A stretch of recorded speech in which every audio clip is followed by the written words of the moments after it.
કચ્છના ઇતિહાસમાં, કચ્છના સફરમાં ધોળાવીરા, કાળો ડુંગર, સફેદ રણ તમને બતાવ્યા પછી આજે એક ભવ્ય વારસો બતાવવા જઈ રહ્યા છીએ. રોહાનો કિલ્લો. લગભગ 500 વર્ષ જૂનો આ ઇતિહાસ કચ્છના ભવ્ય વારસાને પ્રદર્શિત કરે છે.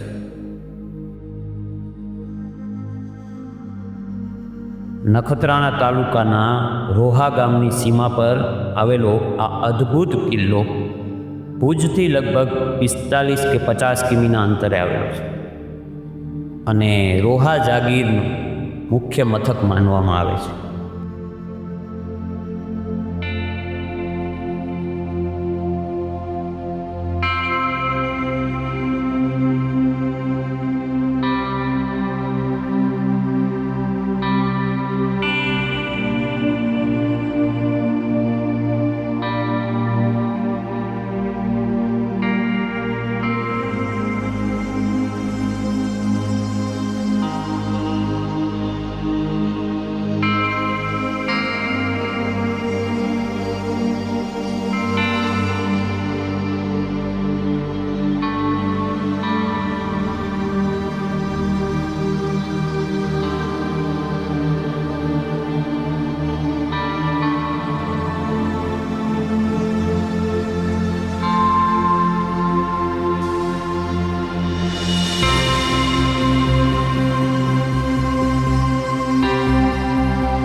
ટૂંકમાં કોણે બનાવ્યો એ તો મને પોતે હું ફરવા આવ્યો છું, જોવા આવ્યો છું. અચ્છા, તમે અહીંયા ગુજરાતના? યુટ્યુબમાં જોઈએ, અહીંયા ભુજના જ છે. ભુજના જ.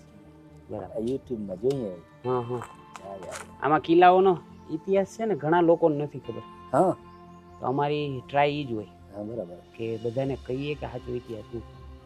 હા, જૂના વડવાઓને અહીંયા આવી જગ્યાએ જોઉં તો કેટલું ઊંચું છે. બહુ ઊંચું છે. પથરા લાવવા, માણસો પહોંચાડવા. મુસ્લિમો હતા, હા, હિન્દુ પણ હતા, બધાની આદા અલગ અલગ છે. બધી દરગાહ છે પાછળ. બિલકુલ. મસ્જિદ છે. હા, અહીંયા મંદિર છે. હા, પછી ઓલી બાજુ પણ દરગાહ છે, મંદિર છે. નીચા પછી ઈદગાહ છે. બધું ઇતિહાસ બહુ જબરદસ્ત છે.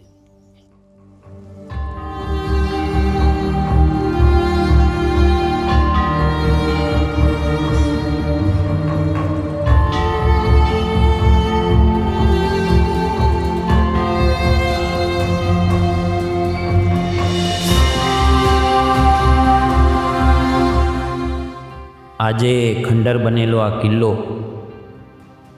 ગઈકાલના ઇતિહાસની ઝાંખી કરાવે છે.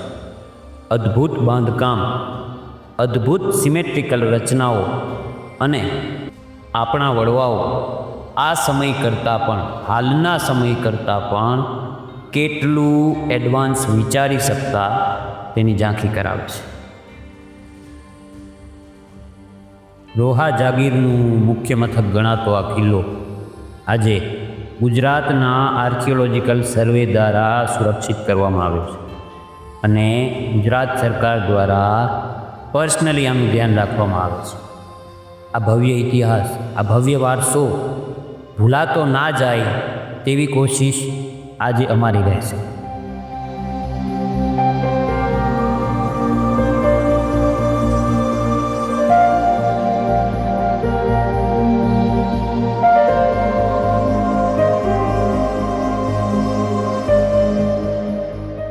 કહેવાય છે કે અલાઉદ્દીન ખિલજી સાથેના યુદ્ધમાં મૃત્યુ પામેલા અબડાસાના જાગીરદાર અબડાસાની 120 રાજપૂત રાજકુમારીઓએ આશ્રય સ્થાન આ રોહાના કિલ્લામાં જ મેળવ્યું હતું.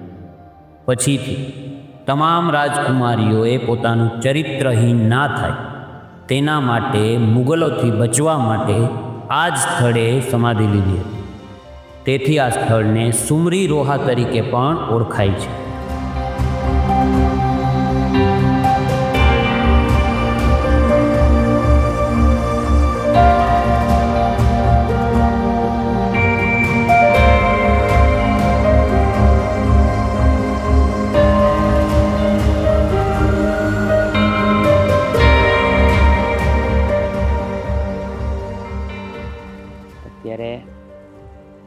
આટલા વર્ષો પછી પણ આના અવશેષો એમને હાલમાં છે.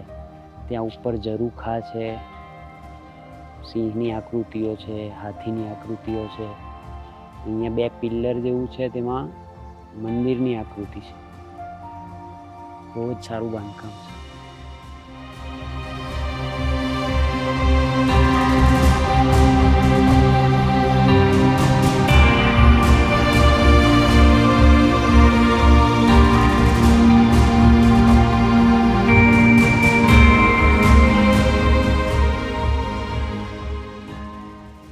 રોહાની જાગીરમાં કુલ 52 ગામોનો સમાવેશ થતો. રાવ ખેંગારજી પ્રથમના ભાઈ સાહેબજીએ રોહા ગામની સ્થાપના કરી હતી. તેઓ રાયસિંહજી ઝાલા સાથેના યુદ્ધમાં મૃત્યુ પામ્યા હતા. એમના અનુગામી જીયાજી દ્વારા 2 મોટી ટાંકીઓ અહીંયા બાંધવામાં આવી છે, જે જોવા મળે છે. અને તેમના પુત્ર ઠાકોરજી નવગણજી દ્વારા કિલ્લો બાંધવામાં આવ્યો.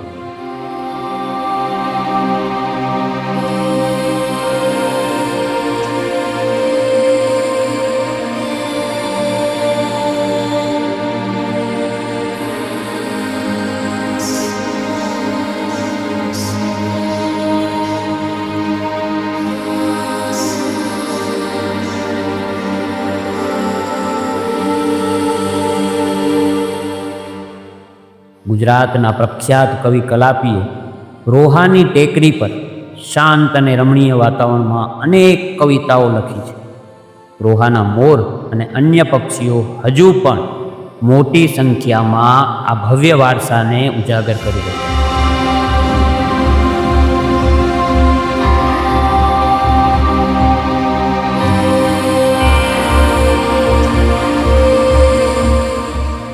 આ ઝરૂખા ઉપરની નક્કાશી તેમજ બાંધકામ તે સમયના અદ્ભુત કળાની ઝાંખી આપે છે. અત્યારે આ ખંડેર થયેલો કિલ્લો કેટલાય વર્ષો પહેલાંની જાહો જલાલીની ઝાંખી આપે છે. આપણે આપણી તરફથી થતા પ્રયાસો કરીને આપણા વારસાને ના ભૂલીએ, બસ અમારો આ જ એક નાનકડો પ્રયાસ રહેશે.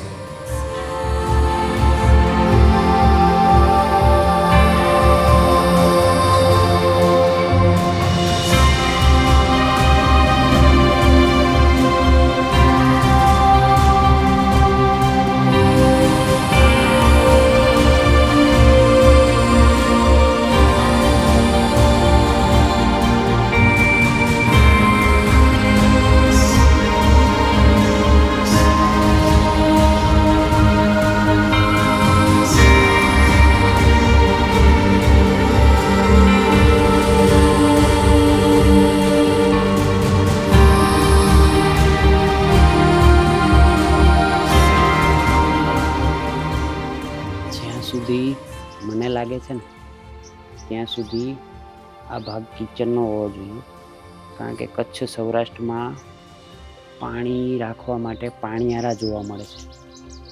અહીંયા માટલા રહે છે. આ બાજુ ચૂલાના ભાગ હોવા જોઈએ. અહીંયાથી પણ ધુમાડો નીકળી જાય, અહીંયાથી પણ નીકળી જાય. એકદમ સ્માર્ટલી બિલ્ડ કરેલું આખો કિલ્લો છે.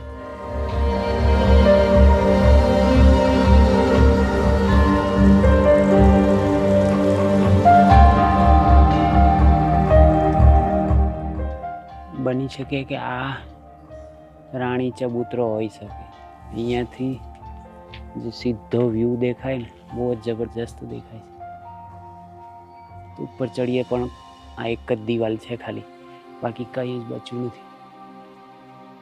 તો આ હતો રોહા જાગીરનો કચ્છના અદ્ભુત વારસાનો ભાગરૂપી રોહાનો કિલ્લો. ખરેખર આપણો વારસો આટલો ઉજ્જવળ હોવા છતાં પણ આજે ઘણા લોકોને ખબર નથી કે રોહાનો કિલ્લો આટલો અદ્ભુત વિરાસત ધરાવે છે. ફરી મળશું નેક્સ્ટ વિડીયોમાં. જય શ્રી કૃષ્ણ.